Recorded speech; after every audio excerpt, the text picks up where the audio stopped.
So we did a whole walk with Lukas and Matthias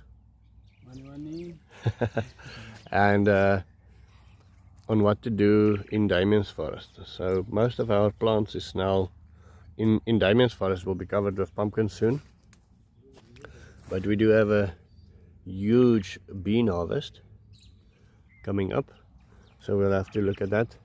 And then just a couple of seconds ago, just before I started filming, this was filled with lovebirds and they eat the sorghum currently.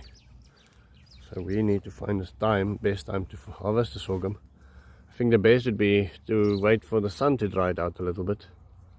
Only problem is we don't get sun currently.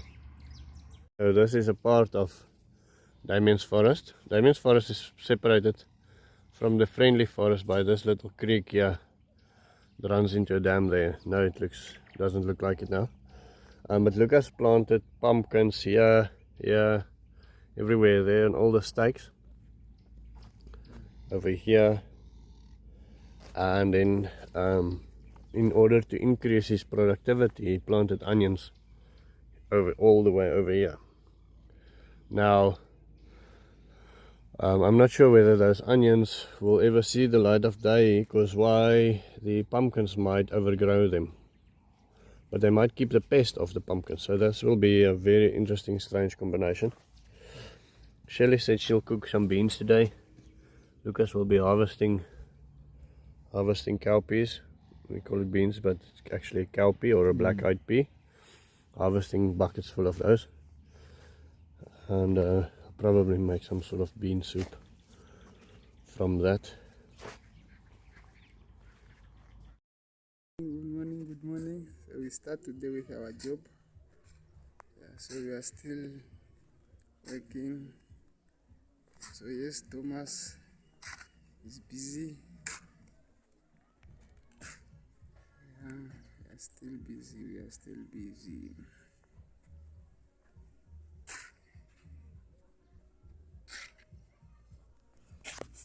So we got a little gift from the garden this morning. It was hidden in the bush, so Lukas had to struggle to get it out. Let's see. I think this is the biggest one I've ever grown, definitely. Why did you put it in the bag? Hoekom het jy hom in die sak gesit? Net van optel. As hy so sal nie uitkom nie. Okay. So he was struggling to pick it up, that's why I put it in the bag, just so I can get more grip on it. A boer pumpkin. I think they're closely related to the steel pumpkin, but it's huge. Look, you said, put your hand there. Yeah. Up dry.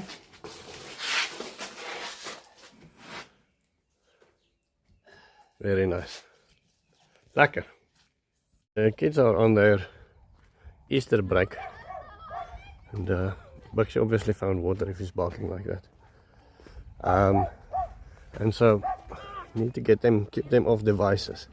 That's the thing with children these days, is devices. They use devices for school. Obviously now they've got lots of friends, and the friends are on devices, and so they get used to being on devices.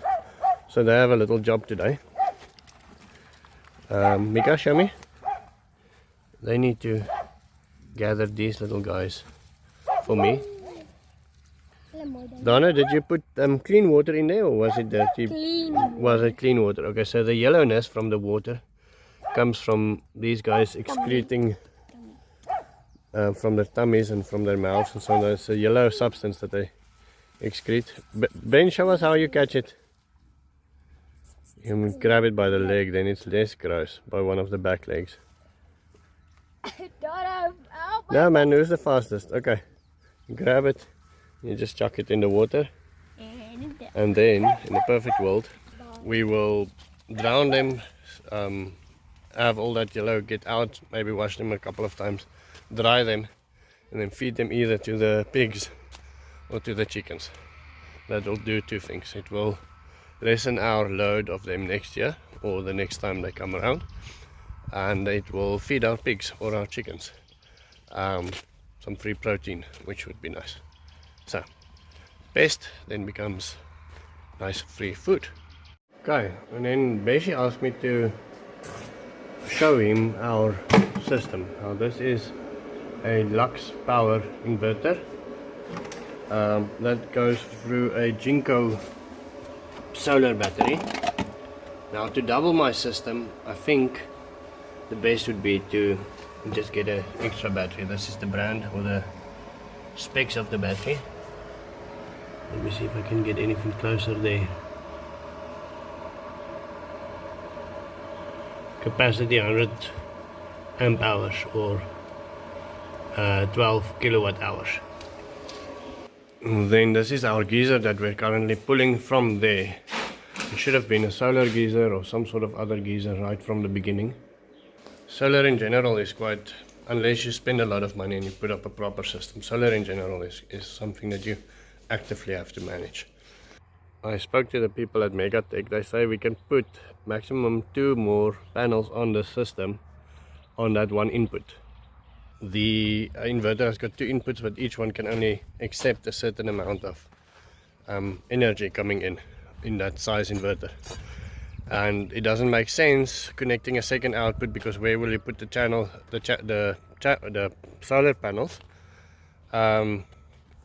It would make sense maybe connecting that to a generator or something like that. Or if you really want, you can later on put, you know, panels on the western side facing direct west or something like that. But I don't think that's a cost-effective thing to do. To improve the solar system, I think the very best thing to do is get another battery. Then that way all the extra energy you get during the day can get stored in there. And then 2 extra solar panels is the cheapest thing you can do. That gives you energy right when you that extra boost of energy right when you need it, between 5 and 7 at night. You fill up the batteries to 100% again. So we are now done digging. I want to put our plants now here. So as you see, here they, and Thomas is there. So yeah. So now like that, like now this hole, we cannot dig it that much because apparently there was a toilet. So but now more than back 3 years back, so we cannot dig that much. But yeah, it's fine. I think water will stand in, everything will be proper. So yeah.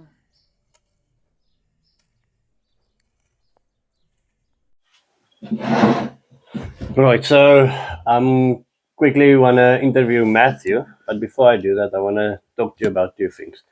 Below, I'm going to add a link to our new Discord server. Up there, we can chat about, there's so many different things, topics that we chat about, including recycling, different ways to build houses. There's places where you can put your sunsets. There's places where you can share your conspiracy theories if you have any. All weird and wonderful things. And you can recommend new topics, all regarding spreading permaculture into Africa. And that's the one first thing. The second thing is I'm also going to leave a link to Lukas's house, the GoFundMe for Lukas's house. We are very close to the goal. I haven't shared it recently. The story of Lukas's house is we started a project there. The community jumped on it. We've involved the municipality to find out what our rights are. And then it ended up that the community couldn't take the property away from him, but the municipality could. And they decided it's illegal. They took away his house. Well, they're in the process of taking away his house. In exchange for that, they're offering him new land. Now, we haven't got the land yet. It seems like it's going to take some time. But in the meantime, we're gathering funds and we're going to build Lukas a new permaculture house. So the GoFundMe link is there. You can donate there if you like. I think it's a good thing. Second, I want to show you this just before I start. One of the pumpkins we grew. I think it's maybe in the video. I'm still proud every time I see it in any case. Anyway, okay, Matthew, thank you very much for having me. Yes. Well, for talking to me. Okay. You've been here now for a month. Yeah, a month now. A month. And do you like it? Yeah, I'm just enjoying the work because I'm also kind of learning some things in it.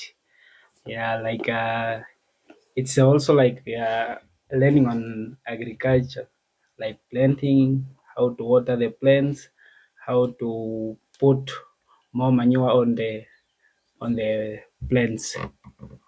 How to fertilize them and so Yeah, yes, to fertilize it. on. And some other things that you learned maybe in Mikon's garden? Or there's also some things that I learned in Migos Garden, like making the vials of the plants where we are putting it. So it's like we are making meters.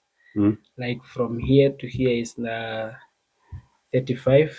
From 35 meters, then we make 95 Yes. meters. Centimeters. Yes, centimeters of. And then the top is 75. Yes, the top is 75 meters.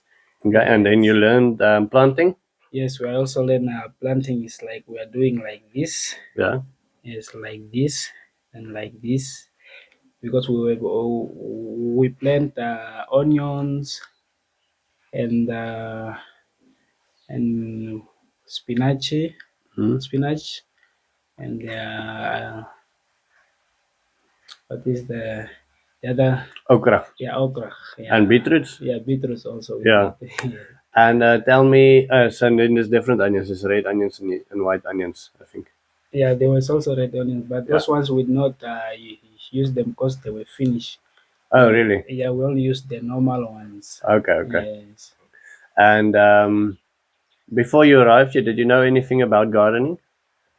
And I tried a bit learn about garden because I also make a small garden at home. Okay. Where I planted mtete and like beans. That's how I did also at home, and also pumpkins behind my house. Yeah. Okay. Do you have nice crops there? Yeah, it's like a bit growing now. Is it? Yes. Maybe we must go have a look one day. Yeah. Is it your land or how does your house work? On whose name is it? Oh, that one is for my sister. Now my sister like gave it to me that I should stay there. Okay. Yes. But it's not on your name. No, not on my name. Not yet. on your name. Okay. Yes. And tell me, where did you grow up? I was born here in Chuarongo that time at Telecom. Okay. In 2001. Okay. I grew up here. I started my kindergarten at Pendukeni Kindergarten. Okay. And then. How old are you now? Just. It's like I started also school like. Very young. Very old. Oh, very late. Yeah, okay. Very late. I started school while I was 14 years old. Okay. That's the way I started. I went to kindergarten 14 years old. From there, when I was 15, I was in grade 1. Okay. From there, grade 1, I did like just 1 year. They postponed me to grade 4. Okay. Yes, from grade 4. So you had a big jump. Yes, it was a big jump. Then from grade 4, I passed. Then I went to grade 5. Okay. Grade 5, maybe I just did maybe just 3 months.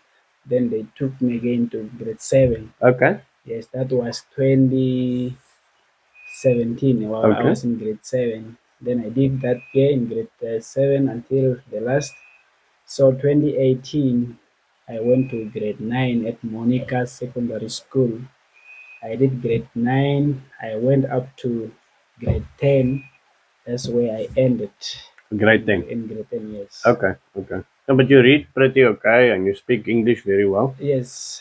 It's strange to see that you speak English and your father speak Afrikaans.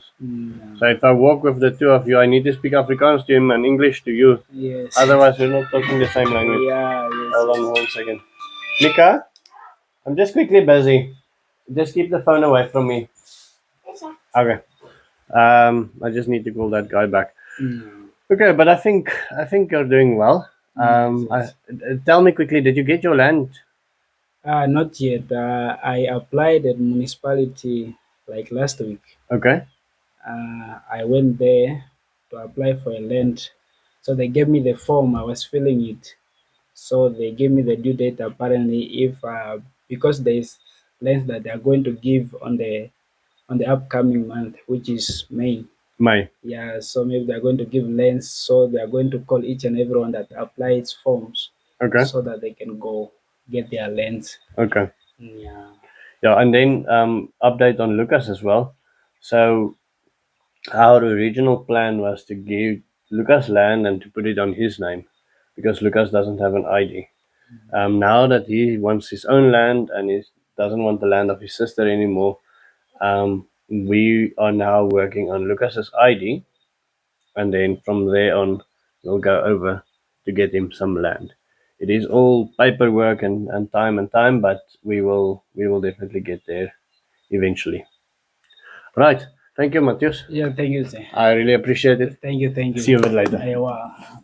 So for those that's been watching my channel for a while know that I've been looking for vetiver grass. So here we are, vetiver grass. I've actually got it a couple of days ago, and you would think for somebody that's been looking for vetiver grass for so many moons that I would have been showing it on the video, and for some reason I just didn't. I don't know, but I'm very happy. Vetiver grass is amazing grass. Apparently the roots grows up to 2 meters deep. So it's fantastic for soil erosion, fantastic for drought, fantastic for wet. It's almost a reed. So it's a very versatile grass. And that's going to be the end of my story. Remember the Discord server, go and join. And I'm looking forward to having cool chats there. I think that's going to be the end of my story. Have a wonderful day. See you tomorrow.